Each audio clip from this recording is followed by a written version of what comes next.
Weekly update for Friday, February 16th, and a lot of ground to cover. So I'm going to be talking a little faster than usual here. Facts from Sean Robinson relayed an email from Marquee Printing. Paper cost increases. Dear clients, in recent months all the North American paper manufacturers have announced a significant price increase for various types of papers used in our facilities for the manufacturing of your products. Several factors explain this bull market we are experiencing. The closure of paper machines and mills has had a negative effect on the number of metric tons in circulation. Appleton Mill's bankruptcy resulted in a decrease of 80,000 metric tons, while the closure of International Paper Cortland resulted in a decrease of 750,000 tons, 60,000 tons at GLT's, 330,000 tons at Flambeau's, and Verso removed from the market 100,000 tons when they shut down several paper machines. Resolute Paper is still struggling to regain lost capacity at its plant in Calhoun, Tennessee, following the closure of a major machine. In short, paper supplies are going down, so prices are going up. To this, one must add an unprecedented crisis in the transport sector related to the addition of transponder devices in trucks. The Resolute plant in Alma notably had to stop production in January because of a lack of trucks to deliver the chips needed to make the paper. As a result, all deliveries to printers were delayed. To top it off, Asia's increased demand for paper pulp has been affecting the market and forcing prices up. This unique context of the past 10 years leads us to believe that further increases are to be expected in 2018. Attached, you will find a series of letters from our most important suppliers, as well as a summary of North American increases. As for mills that have survived the crisis, those are particularly in demand and they impose quotas on their customers. Marquee is no exception to the rule, and we must plan our paper consumption up to 6 months in advance. Our procurement team is in great demand. However, our people cannot predict the unpredictable. Which of our publishing partners is most likely to produce a bestseller this year, and on which paper? Not going to be likely to be us. The situation that we're in right now is I've got a quote that is one of those really good news, really bad news things. Sean is just absolutely beside himself with what Marquee is able to do with their sheet-fed press in terms of getting virtually absolutely perfect reproduction, no dot gain whatsoever. That's the good news. The bad news is the printing bill comes to exactly what Diamond would be paying me for 1,000 copies of Jaka's story done on the sheet-fed press, that's exactly what it would cost to have it done, and that's moving up to the $40 price point that we've gone to on the Cerebus volume. So you're talking about a $40 book, 1,000 copies, zero profit possible. So whether this is a permanent condition, whether, as Marquee indicates, this is going to get worse, we have to get out of the trade paperback market at least temporarily until we find out if it's viable to do trade paperbacks. Which means if you're missing Cerebus trade paperbacks, definitely order them right now from your local comic book store, and they'll order them from Diamond, because those are probably going to be the last Cerebus trade paperbacks that exist. And right now you're not able to get Foreman Void or Mines, and Jaka's story, the quantity is dropping pretty quickly, as is Church and State Volume 2. Which brings us to, well, okay, for me, I can just say, well, I guess I'm just not in the business anymore. I'm going to be doing Cerebus in Hell, depending on what happens to the printing bills on Cerebus in Hell. Right now, I'm actually able to make more money selling 3,000 copies of a 24-page comic book than I am selling 1,000 copies of a 500-page trade paperback. That's how really weird things have gotten. That having been said, my primary concern right now is can I keep Rolly and Dave Fisher working? Right now they're not working. Rolly's okay for the time being. He's got some money in the bank, and his habitation situation is fine.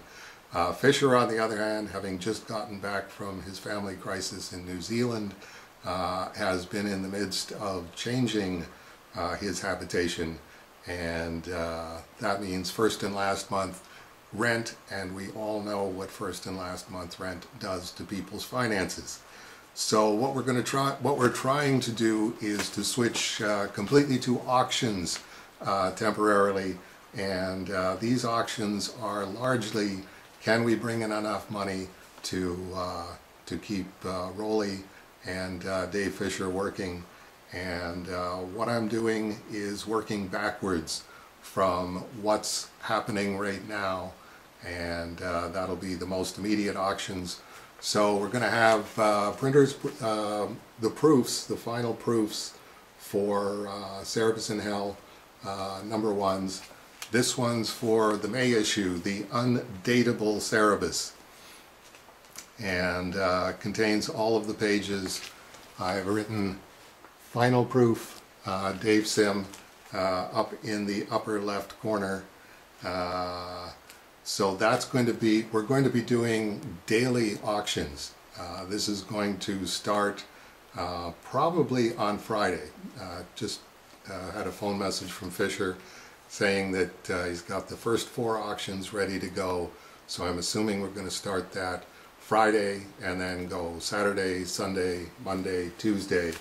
And the next auction is for the proofs for the June issue, the unbettable Vark, which is the Hulk parody, and I think everybody's going to find that funny. I know I found it funny while I was working on it, laughing pretty good.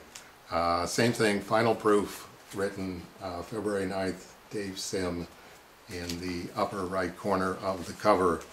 After that, the third auction is for Sim and Hobbs Teenage Mutant Ninja Cerebus, and the logo isn't actually going to look like that. You get a bonus piece in there with what the modified logo is going to look like. We decided the Cerebus, like turtles, needed to be stretched to cover the whole span of Teenage Mutant Ninja. So it actually looks really good. It's compressed, but it's very, very funny. Anyway, yeah, let's wear different colors to tell ourselves apart. I choose red. Idiot, I pick blue. That makes me the leader. I'm good back here.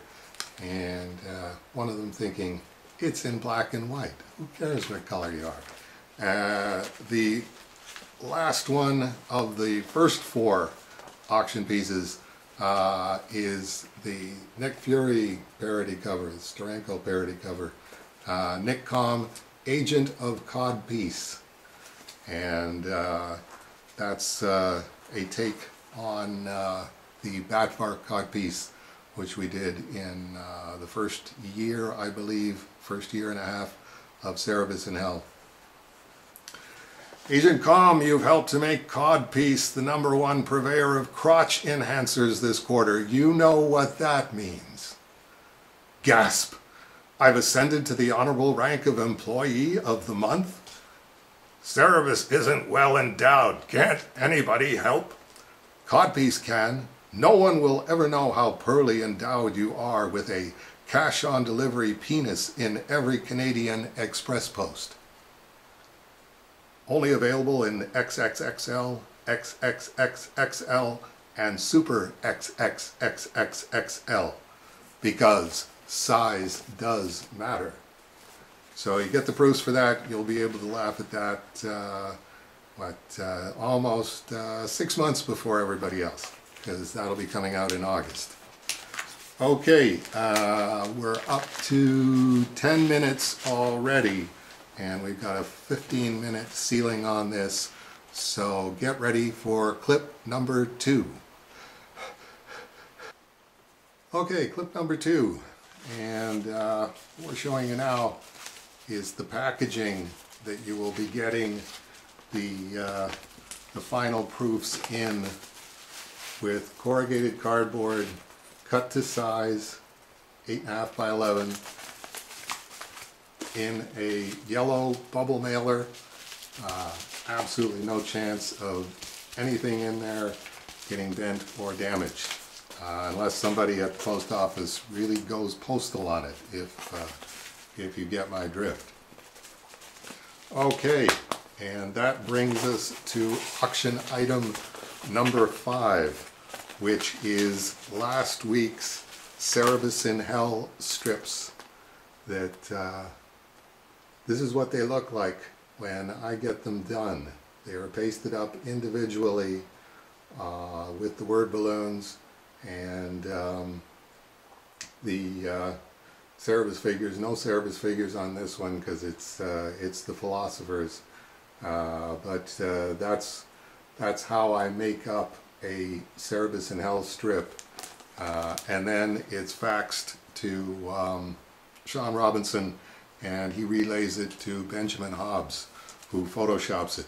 So basically what I do is caffeine powered once a week, Thursday night, Friday morning. I do 7 Cerebus in Hell strips to keep ahead of the freight train that's coming to get me, with doing a monthly comic book, 24 pages. So this is, as you can see, this one says inventory, which means it's not for a specific issue of Cerebus in Hell. And 9 February 18, that means that was the date that it was created. And strip number 1 means that that was the first one that I did over that Thursday, Friday stretch. So you get the 7 strips that I put together last week, each of them autographed, Dave Sim, 9 February 18, and they can be personalized. If you want the strips personalized to you, that's no problem. If you just want them signed, they are already signed. And in addition to the actual strips, you also get all of the component pieces that go into making up the strip. This is the last stage on the railroad, the last stop on the railroad, where all 4 panels are done. I've got the after gag put in, and I photocopied all of them together, and that's what you're getting on these that look like Cerebus in Hell strips. As you can see here, you get the 7 strips, and you also get all of the individual pieces that went into making up those strips. There could be a few pieces missing. It turns into an absolute flurry of scissors and paper on the 2nd floor of the Off-White House over the course of the 7 or 8 hours that it takes to produce the 7 strips. So I'm not going to be doing this every week, showing you this is what all of the individual pieces look like, but they all come in the plastic magazine bag with the backing board that you get the finished strips in. And we're going to hope that every week we can run this clip saying, if you're bidding on this week's 7 Cerebus in Hell strips, autographed by Dave Sim, can be personalized, this is the kind of material that you're going to be getting. All of these panels, all of these word balloons, all of these finished strips. So we're hoping, if you want to know how Dave Fisher and Rolly are doing at the moment, just watch and see how the auctions are doing. Total it up mentally, divide it by 2, and at that point you're going to figure out this is viable or this is not viable. So we're hoping a lot of Cerebus fans will get in on these auctions, which Fisher will be hosting on eBay, and that you'll be able to help out with this. Okay, that's it for the weekly update for February 16th, and God willing, we will see you for the update for February 23rd.